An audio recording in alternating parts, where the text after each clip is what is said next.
မမ်မီတွေကိုကျမ်းမာရေးအတွက်ဆေးအဖြစ်သုံးဆောင်မိဝဲခဲ့ကြတဲ့ဗစ်တိုးရီးယားခေတ်ကဥရောပလူမျိုးများမင်္ဂလာပါရှင် Knowledge TV ညီမကနေပြီးတော့ကြိုဆိုလိုက်ပါတယ်မမ်မီတွေဆိုတာရှေးခေတ်အီဂျစ်တွေရဲ့ချမ်းသာကြွယ်ဝတဲ့မျိုးရိုးတွေနဲ့မင်းမျိုးမင်းနွယ်တွေကွယ်လွန်တဲ့အခါမပုံမတိုးအောင်ရုပ်လောင်းတွေကိုဆေးစိမ်ချက်စီးထားကြတာပါအီဂျစ်တွေအတွက်မမ်မီတွေဆိုတာအီဂျစ်ရဲ့သင်္ကေတလူတော်ပြောရတဲ့အထိအထင်ကရတွေဖြစ်နေခဲ့တာပါဒီလိုမျိုးအီဂျစ်တွေရဲ့အထင်ကရသင်္ကေတမမ်မီရုပ်လောင်းတွေကိုဥရောပဘက်မှာတော့ဗစ်တိုးရီးယားခေတ်လောက်မှာဆေးအဖြစ်နဲ့ပြီးဝဲစားသုံးခဲ့ကြတာဖြစ်ပါတယ်။မမ်မီတွေကိုဆေးအဖြစ်နဲ့မိဝဲစားသုံးမှုက12ရာစုကနေစတင်ပေါ်ပေါက်လာတာဖြစ်ပြီး18ရာစုအရောက်1865လောက်မှာတော့မမ်မီစားသုံးမှုများလာတဲ့အတွက်ဈေးကွက်တစ်ခုအနေနဲ့တောင်ဖြစ်တည်လာခဲ့ပါတယ်။လမ်းမတွေထက်မှာမမ်မီဥကောင်းကိုတွေကိုရောင်းချကြပြီးတော့မမ်မီဈေးကွက်ကြီးကကျယ်ပြန့်လာခဲ့တာပါ။မမ်မီတွေကလူတွေရဲ့ဥကောင်းပိုင်းဆိုင်ရာကျန်းမာရေးပြဿနာတွေမှာအထောက်အကူပြုပြီးကုသနိုင်တယ်ဆိုတဲ့ဆေးပညာမှတ်တမ်းတစ်ခုကြောင့်အခုလိုမမ်မီစားတဲ့အလေးကျင့်ကြီးကနှစ်ပေါင်းများစွာကြာတဲ့အထိဆွဲကပ်နေခဲ့တာဖြစ်ပါတယ်။မမ်မီတွေရဲ့ဥကောင်းကိုနဲ့ခန္ဓာကိုယ်တွေကိုပေါင်နာမုံလို့ဆေးမုံလို့မျိုးရှာတဲ့အထိညံ့နေအောင်ထောင်းကျိတ်ကြပြီးတော့ဆေးဖြစ်နဲ့မိဝဲခဲ့ကြတာပါ။ဗစ်တိုးရီးယားခေတ်ရဲ့မင်းဆွေမင်းမျိုးနဲ့လူချမ်းသာတတိမျိုးနဲ့တွေကြားမှာမမ်မီဆေးမုံမူမီယာကအတော့ကိုခင့်စားခဲ့တာပါ။ဆရာဝန်တွေကိုယ်တိုင်ညှိုးဆိုထောက်ခံပေးခဲ့ကြလို့မမ်မီဆေးမုံစားသုံးမှုဝဲတာက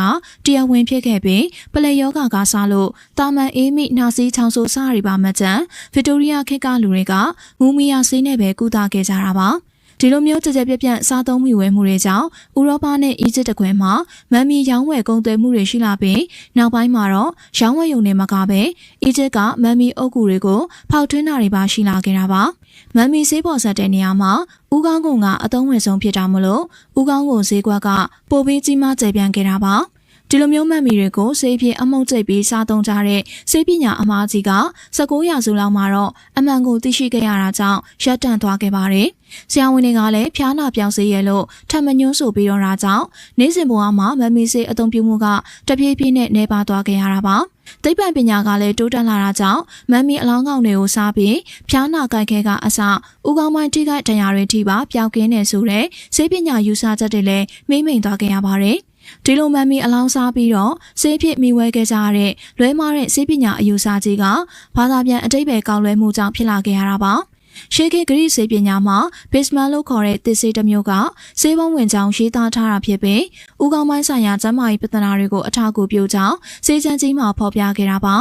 ဘစ်မန်သစ်ဆေးကိုမာမီယာဆိုပြီးရေးသားဖော်ပြထားတာကြောင့်ဘာသာပြန်ရေးသားတာတွေနဲ့အတိတ်ပဲကောက်တာတွေကလွဲချော်သွားခဲ့ရတာပါ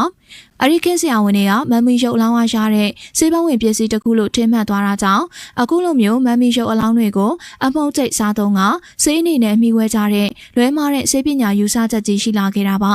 မမ်မီတွေကိုကျမ်းမာရေးအတွက်ဆေးဖြစ်သုံးဆောင်မိဝဲခဲ့ကြတဲ့ဗစ်တိုးရီးယားခေတ်ကဥရောပလူမျိုးတွေပေါ့ကြည့်ရှုနေကြတဲ့ပရိသတ်တို့ရဲ့အမြင်လေးတွေကိုလည်းပြောပြပေးခဲ့ကြပါဦးနော်